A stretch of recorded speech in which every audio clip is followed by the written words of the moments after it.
नमस्कार साथियों, स्वागत है आपका हमारे YouTube चैनल में। आप छत्तीसगढ़ की किस जगह से हमारे समाचार सुन रहे हैं, कृपया कमेंट बॉक्स में लिखकर हमें जरूर बताएं।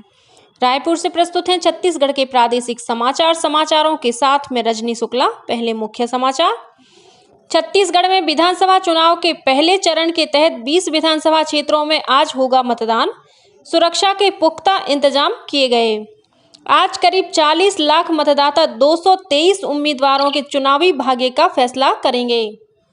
केंद्र सरकार ने प्रवर्तन निदेशालय की सिफारिश पर महादेव ऐप सहित 22 अवैध सट्टेबाजी प्लेटफार्मों पर प्रतिबंध लगाया। और नारायणपुर जिले के अबूझमाड़ के मलखंभ खिलाड़ियों ने मुंबई में हुए reality show India got talent में जीत दर्ज कर रचा इतिहास। अब समाचार विस्तार से। प्रदेश में विधानसभा चुनाव के पहले चरण के तहत 20 विधानसभा क्षेत्रों में आज मतदान होगा। इसके लिए चुनाव आयोग ने सभी तैयारियां पूरी कर ली हैं। साथ ही सुरक्षा के पुख्ता इंतजाम किए गए हैं। आज जिन 20 विधानसभा क्षेत्रों में मतदान होना है, उनमें से 10 विधानसभा क्षेत्रों अंतागढ़, भानुप्रतापपुर, कांकेर, केशकाल, कोंडागांव, नारायणपुर, दंतेवाड़ा, बीजापुर, कोंटा और मोहला मानपुर में सुबह 7 बजे से दोपहर 3 बजे तक मतदान होगा।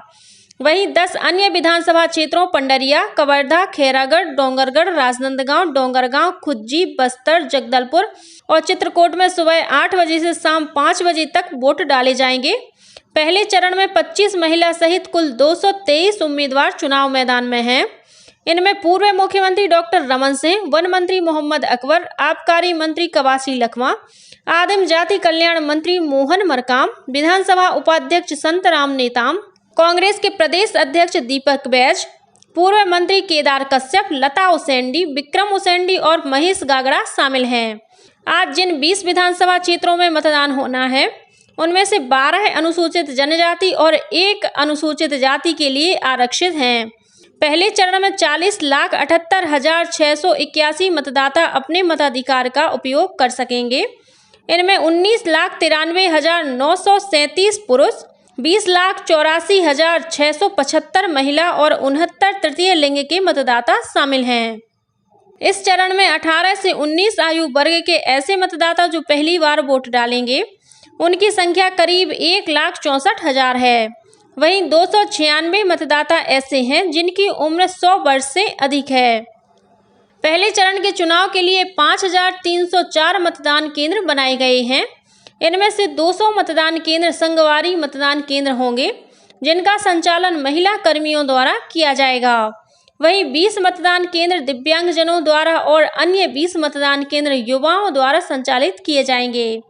इसके अलावा 102 मतदान केंद्रों को आदर्श मतदान केंद्र के रूप में बनाया गया है। भारत निर्वाचन आयोग के निर्देश पर आज 2,431 मतदान केंद्रों पर लाइव वेबकास्टिंग कराई जाएगी, जिसके माध्यम से आयोग इन मतदान केंद्रों पर हो रहे मतदान पर सीधे नजर रख सकेगा। आज होने वाले मतदान के लिए करीब 25,000 मतदान कर्मियों की ड्यूटी लगाई गई है। इस चुनाव में 80 वर्ष से अधिक आयु वर्ग के बुजुर्गों और दिव्यांगजनों को घर बैठे डाक मतपत्र के माध्यम से मतदान की सुविधा उपलब्ध कराई गई थी। मुख्य निर्वाचन पदाधिकारी रीना बाबा साहेब कंगाली ने बताया कि प्रथम चरण में 1,576 लोगों ने इस सुविधा का लाभ उठाते हुए घर से मतदान किया है। इस बीच मतदान को लेकर सभी मतदान केंद्रों में सुरक्षा के पुख्ता इंतजाम किए गए हैं। अंदरूनी क्षेत्रों में केंद्रीय अर्धसैनिक बल, DRG, STF, कोबरा और बस्तर फाइटर्स जैसे विशेष बलों को तैनात किया गया है। ये विशेष बल पड़ोसी राज्य तेलंगाना, आंध्र प्रदेश, महाराष्ट्र और ओडिशा की सीमाओं पर तैनात किए गए हैं। माओवाद प्रभावित अति संवेदनशील 600 से अधिक मतदान केंद्रों में त्रिस्तरीय सुरक्षा घेरा बनाया गया है।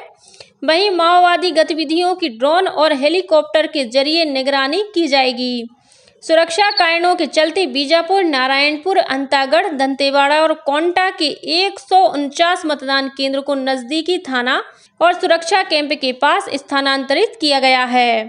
साथ ही बस्तर संभाग के दुर्गम और माओवाद प्रभावित क्षेत्रों में 126 गांव ऐसे हैं जहां पहली बार मतदान केंद्र बनाया गया है। वहीं मतदान दलों को अंदरूनी क्षेत्र के 156 से अधिक मतदान केंद्रों में हेलीकॉप्टर के जरिए पहुंचाया गया है। बस्तर रेंज के पुलिस महानिरीक्षक सुंदर राज पी ने बताया कि पूरे बस्तर संभाग में मतदान के लिए सुरक्षा के पुख्ता इंतजाम किए गए हैं। उन्होंने आम नागरिकों और मतदाताओं को आश्वस्त करते हुए कहा है कि वे बिना किसी डर और भय के मतदान केंद्र तक पहुंचें और अपनी संवैधानिक जिम्मेदारी को निभाते हुए मतदान करें। इस बीच राज्य शासन ने आज 7 नवंबर को मतदान के दिन संबंधित क्षेत्रों में सामान्य अवकाश घोषित किया है। नारायणपुर जिले में कल कुंदला और सोनपुर के बीच ग्राम मुरहा पदर के पास माओवादियों द्वारा लगाए गए आईईडी को निष्क्रिय करने के दौरान आईटीबीपी का एक जवान घायल हो गया, जिसे जिला अस्पताल में भर्ती कराया गया है। प्रदेश में होने वाले विधानसभा चुनाव के तहत चुनाव आयोग ने फोटो युक्त मतदाता पहचान पत्र के अलावा 12 वैकल्पिक दस्तावेजों को मान्य किया है।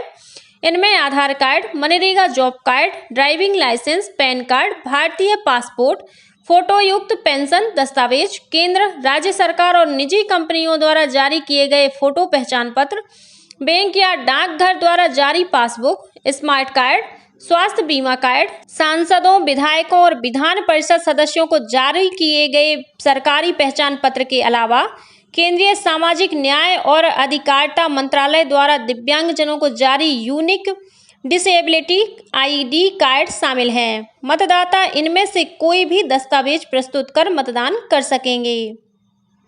इस बीच दूसरे चरण के तहत 70 विधानसभा सीटों पर होने वाले विधानसभा चुनाव के लिए प्रचार प्रसार तेज हो गया है। इसी कड़ी में भाजपा के राष्ट्रीय अध्यक्ष जगत प्रकाश नड्डा ने कल जसपुर जिले के पत्थल गांव में भाजपा प्रत्याशियों के पक्ष में आम सभा को संबोधित किया। श्री नड्डा ने रायगढ़ जिले के छाल में भी चुनावी सभा ली, जबकि रायगढ़ जिले के लेलुंगा में रोड शो किया। वहीं केंद्रीय मंत्री स्मृति ईरानी ने धमतरी जिले की नगर पंचायत आमदी में आम सभा को संबोधित किया।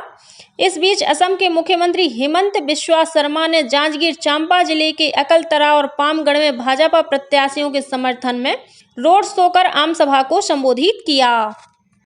दूसरी ओर मुख्यमंत्री भूपेश बघेल ने बेमेतरा जिले के ग्राम भिंभौरी में कांग्रेस प्रत्याशियों के पक्ष में आम सभा को संबोधित किया, जबकि उप मुख्यमंत्री टीएस सिंहदेव ने अकलतरा विधानसभा क्षेत्र के ग्राम नरियारा में चुनावी सभा ली।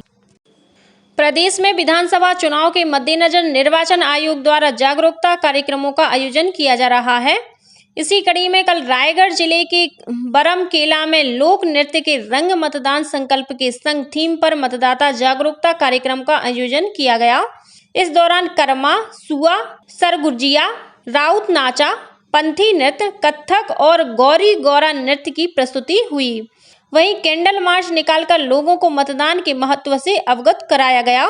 उधर कोरिया जिले के बैकुंठपुर और शिवपुर चर्चा में मतदाता प्रचार रथ के माध्यम से मतदाताओं को मतदान करने के लिए जागरूक किया गया। केंद्र सरकार ने विवादास्पद महादेव बुक सहित 22 अवैध सट्टेबाजी ऐप पर रोक लगा दी है। इलेक्ट्रॉनिक और सूचना प्रौद्योगिकी मंत्रालय ने महादेव बुक सहित 22 अवैध ऐप और वेबसाइट पर रोक लगाने संबंधी आदेश बीते 5 नवंबर को जारी किया। प्रवर्तन निदेशालय ईडी ने छत्तीसगढ़ में महादेव बुक पर छापों की कार्रवाई और जांच के बाद केंद्र से इसकी सिफारिश की थी। ईडी ने इस मामले में छत्तीसगढ़ पुलिस के कांस्टेबल भीम सिंह यादव और असीम दास को धन शोधन के आरोप में गिरफ्तार किया है। छत्तीसगढ़ उच्च न्यायालय के मुख्य न्यायाधीश रमेश सिन्हा ने कल जिला और सत्र न्यायालय बलरामपुर रामानुजगंज का निरीक्षण किया। इस मौके पर उन्होंने न्यायालय परिसर के सभी कक्षों का मुआयना किया। श्री सिन्हा ने निरीक्षण के दौरान न्यायालय भवन की जर्जर हालत पर नाराजगी जाहिर करते हुए जिला कलेक्टर और लोक निर्माण विभाग के अधिकारियों को न्यायालय भवन की समस्याओं का 1 माह के भीतर निराकरण करने के निर्देश दिए। वहीं मुख्य न्यायाधीश ने अधिवक्ताओं से भी मुलाकात की। इस अवसर पर उन्होंने अधिवक्ताओं की समस्याओं की जानकारी ली और उनका निराकरण करने का आश्वासन दिया। नारायणपुर जिले के अबूझमाड़ के मलखंभ खिलाड़ियों ने मुंबई में हुए reality show India got talent में जीत दर्ज कर इतिहास रच दिया है। इस टीम में मनोज प्रसाद, पारस यादव, नरेंद्र गोटा, युवराज सोम, फूलसिंह सलाम, श्यामलाल पोटाई सलाम, राकेश कुमार बरदा, मोनू नेताम, राजेश कुर्राम, शुभम पोटाई, अजमत फरीदी, समीर शौरी और सुरेश पोटाई शामिल थे। इस जीत के बाद मुख्यमंत्री भूपेश बघेल और पूर्व मुख्यमंत्री डॉक्टर रमन सिंह ने खिलाड़ियों को बधाई और शुभकामनाएं दी हैं। इससे पहले इन खिलाड़ियों ने मलखंभ वर्ल्ड चैंपियनशिप में 3 स्वर्ण पदक हासिल किए थे। वहीं 37वीं राष्ट्रीय खेल प्रतियोगिता में भी 2 कांस्य पदक जीते थे। बीजापुर जिले के माझीगुड़ा स्थित गारमेंट फैक्ट्री में परसों रात आग लगने से लाखों रुपए के कपड़े जलकर खाक हो गए। आगजनी सूचना मिलते ही कल सुबह पुलिस और फायर ब्रिगेड की टीम मौके पर पहुंची।